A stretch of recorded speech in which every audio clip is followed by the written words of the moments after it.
स्वाहा तत्सवितुर्वरेण्यं तत्सवितुर्वरेण्यं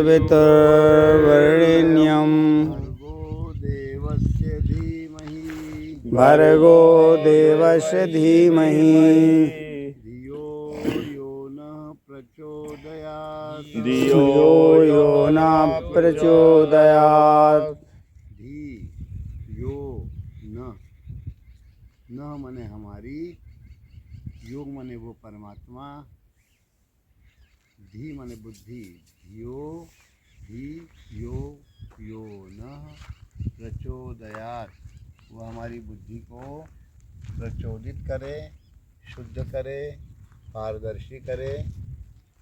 पारदर्शी का मतलब जो कुछ ही कचड़ा दिख रहा है पांच भौतिक, इस कचड़े से परे जो परमात्मा स्वरूप है उसका प्रत्यक्ष अनुभव करावे।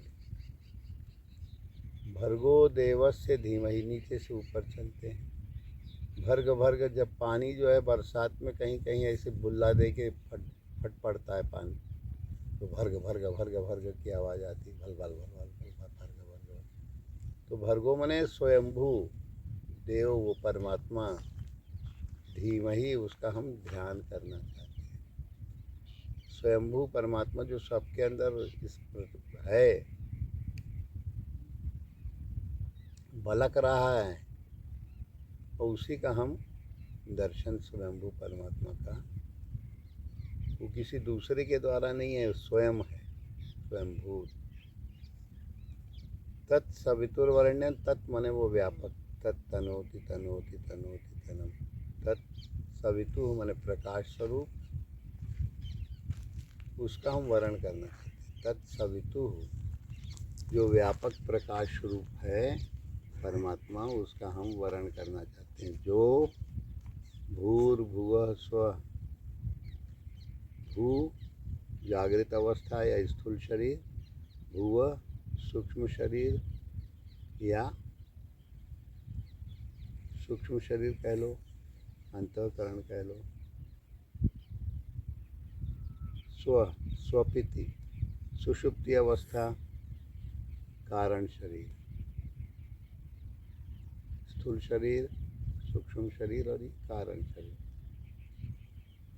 ये तीन जो हैं अवस्थाएं हैं सुषुप्ति में, जीव को ना शरीर का ज्ञान रहता है ना मन का। वो परमात्मा इन तीनों अवस्थाओं में एक रस व्याप्त है। उस परमात्मा का सूचक ओम, जो भू, उसी से मिलती जुलती अवस्था भुव, स्वपिति जिसमें सब कुछ शांत हो जाता है, स्व। अब ये बहिर्मुखी लोग उसका अर्थ करते हैं कि पृथ्वी, स्वर्ग, अंतरिक्ष में जो व्याप्त है, ऐसा कुछ नहीं है। ये मनुष्य की तीन अवस्थाएं, उसमें तो भटक जाओगे बाहर बाहर। भुव कहते ही स्थूल, चाहे शरीर हो चाहे बाहर का प्रपंच हो, स्थूल जो गोचर प्रपंच, और जो इसका अनुभव करने वाला सूक्ष्म शरीर, जो स्वप्न तरह तरह के देखता है, जो जागृत अवस्था के होते हैं या किसी दूसरे के भी संकल्प आ जाते हैं, उस समय न्यूट्रल माइंड होता है तो वो भी आ जाते हैं, और इसी के आधार से स्वप्न भी आते हैं।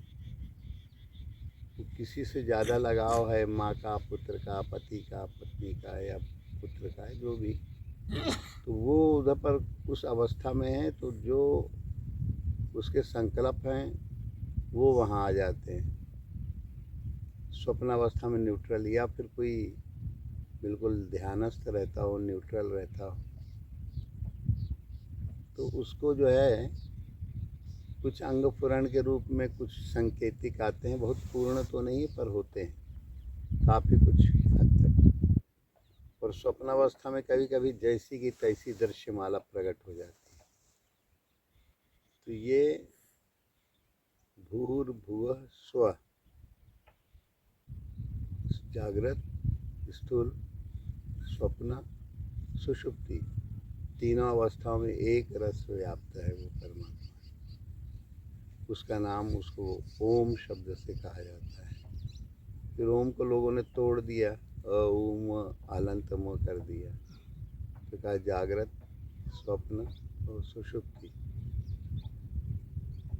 इन तीनों अवस्थाओं में जो वो परमात्मा है, उस व्यापक जो तीनों अवस्थाओं में तीनों कालों में व्याप्त है, उस परमात्मा का जो व्यापक है, प्रकाश स्वरूप है, उसका हम वर्ण करना चाहते हैं।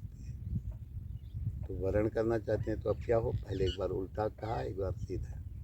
इसके लिए हमारी वर्ण करना चाहते हैं तो कैसे करें, वो स्वयंभू परमात्मा को हम ध्यान करना चाहते हैं। तो ध्यान करने में बुद्धि ने निश्चय नहीं कर पाया, पारदर्शी नहीं, तो परमात्मा से फिर ध्यान के लिए सुव्यवस्था हो, प्रार्थना की गई कि धियो यो न यो, वो परमात्मा न माने हमारी बुद्धि को प्रचोदित कर दे, प्रेरणा करे, प्रचोदन करे, तो प्रेरित कर दे। कोई महापुरुष होता है, उनके सानिध्य से लोगों की बुद्धि प्रचोदित होती जाती है, प्रेरित होती जाती है।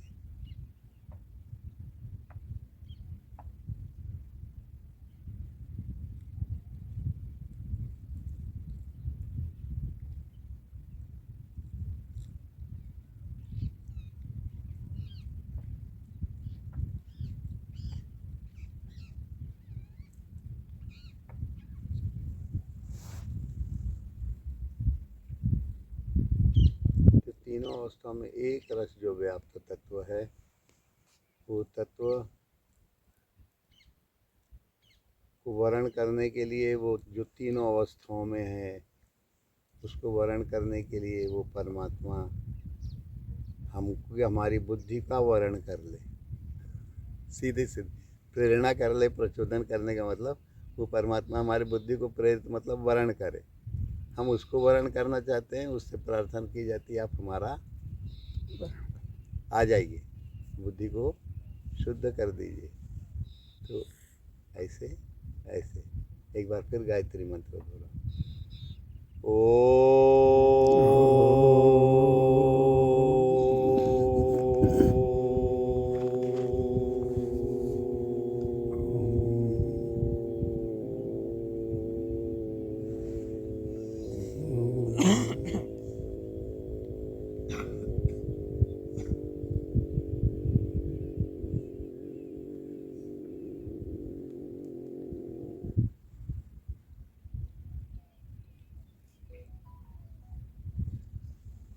ओम ॐ भूर्भुवः भुवः स्वः स्वः तत् तत् सवितु सवितु वरेण्यं वरेण्यं भर्गो भर्गो देवस्य देवस्य धीमहि धीमहि धियो धियो यो नः यो नः प्रचोदयात्। प्रचोदयात्। तो कभी भी मन अशांत हो तो एक तो जीभ लगाने का ढंग है सबसे उत्तम, पर एक गायत्री मंत्र भी बड़ा सशक्त मंत्र है। ओम तो है ही है, और इसी को कहीं कहीं ब्रह्म गायत्री के रूप में ओम को ही अकेले ब्रह्म गायत्री त्रिपाद वाली कहती है। 3 पैर वाली जो है गायत्री मंत्र है, 3 पाद हैं। तत्सवितुर्वरेण्यम भर्गो देवस्य धीमहि धियो यो नः प्रचोदयात्। 8 3 24 का है वर्णों का। तो इसमें जितने भी भजन कहोगे उनका भाव इसी में समाहित हो जाएगा। जो जागृत, स्वप्न, सुषुप्ति अवस्थाओं में अनुगत है, तो इससे अलग है। उस परमात्मा को ये बुद्धि वर्ण करना चाहती है, और वर्ण करने के लिए ध्यान ही एक क्रिया है। और ध्यान करने के लिए बुद्धि में शुद्धि हो, तो बुद्धि शुद्ध हो जाए। तो वैदिक साहित्य का सबसे बड़ा मंत्र, बीज मंत्र तो ओम है, पर अगर कोई मंत्र उसके इसमें भारतीय वाङ्मय में सबसे उत्तम है तो वो ओम है। तो जैसे भी कल परसों किस दिन कह रहे थे कि एक तो सभी सनातनी लोगों को अपनी ब्रह्म भावना करना चाहिए कि हम भगवान के हैं और भगवत्ता का हम अनुभव कर सकें, जो व्यापक है, प्रकाशमय है, ये ब्रह्म भावना है। गायत्री में इसी ब्रह्म भावना को कि जो जागृत अवस्था में, स्वप्नावस्था में, सुषुप्ति, इतना वैज्ञानिक ढंग से इस वक्त निरूपण है ब्रह्म भावना करने के लिए। ओम अकेले ही जो है, अगर समझदार होगा, बुद्धि खुल गई होगी तो, पर बुद्धि नहीं खुली, इसीलिए बुद्धि खोलने का आह्वान किया गया कि आप जागृत, स्वप्न, सुषुप्ति तीनों अवस्थाओं के दृष्टा, साक्षी रूप में विराजमान रहते हैं, व्याप्त रहते हैं। आपका हम इससे अच्छी प्रार्थना विश्व में अभी कहीं कोई है नहीं, जिसमें बड़े गूढ़ सिद्धांत, गूढ़ अर्थ सब कुछ निरूपण कर दिया। मैंने कोई जीवन का अंग छोड़ा नहीं। भू कहते ही जागृत अवस्था, स्थूल शरीर, भुआ उसी से मिलता जुलता, सूक्ष्म शरीर, स्वप्नावस्था, कारण शरीर, सुषुप्ति अवस्था, इन तीनों में अनुगत जो ओम परमात्मा है, इससे भिन्न भी है, होते हुए भी संग दोष से मुक्त है। वो परमात्मा का हम वर्ण करना, पूरे भजन जितने भी हैं अच्छे अच्छे जो भी होंगे गूढ़ से गूढ़, उनका मूल अर्थ इसी में है। मूल अर्थ तो गायत्री मंत्र सबको मन ही मन, बुद्धि शुद्धि के लिए, परमात्मा से प्रार्थना के लिए जपें तो अच्छा है। कि इससे अच्छी कोई नमाज नहीं। सबसे सर्वश्रेष्ठ नमाज क्या है?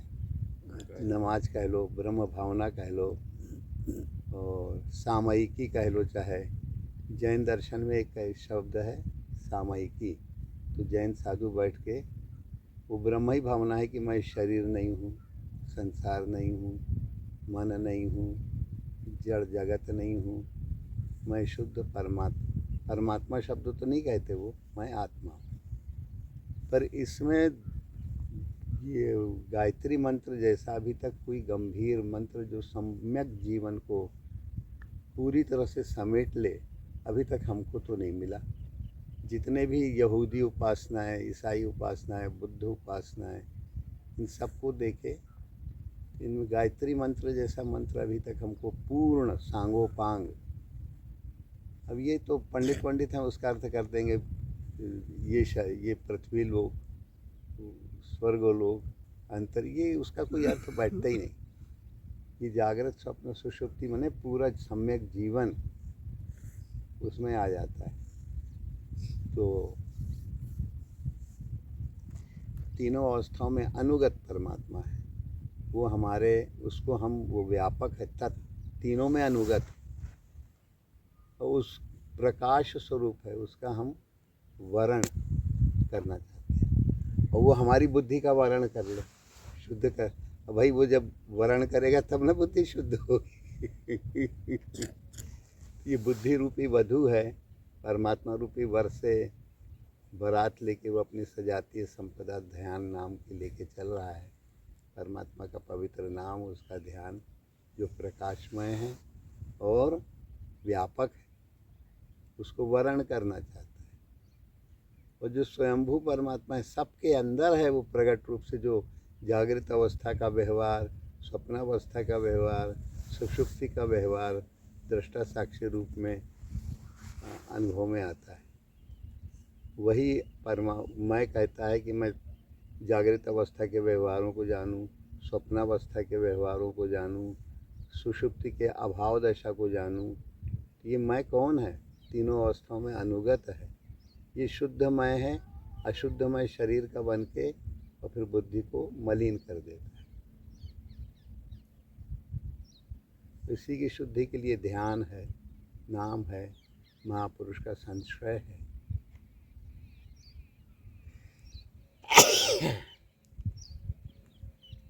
महापुरुष के संश्रय से ये विद्या जागृत होती है, ब्रह्म।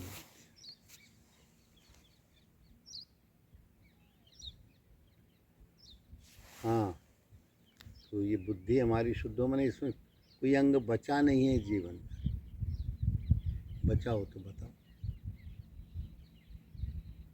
हर अंग मैंने जागृत अवस्था के व्यवहार, स्वप्नावस्था के व्यवहार, सुषुप्ति अवस्था के व्यवहार, स्वपिति स्व,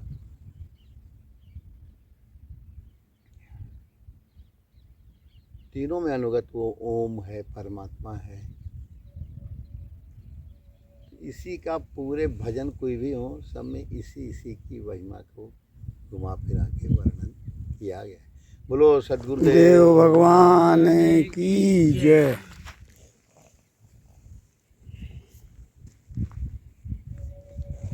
शरीर में व्याप्त है, उस प्रकाशमय व्यापक का ध्यान वर्ण करना चाहते हैं। वर्ण करना नाम के द्वारा मान, फिर ध्यान के द्वारा भी कह रहे हैं। प्रभु परमात्मा का हम ध्यान करना चाहते हैं। बहुवचन में है, अकेले के लिए नहीं है, जितने हैं हम सब करना चाहते हैं। या फिर बहुवचन के रूप में मन, बुद्धि, चित्त, अहंकार, इंद्रियों का स्तर, हर स्तर पे आपका हम ध्यान करना चाहते हैं। बहुवचन मतलब ये भी होता है, ये अंतःकरण चतुष्टय। महाराज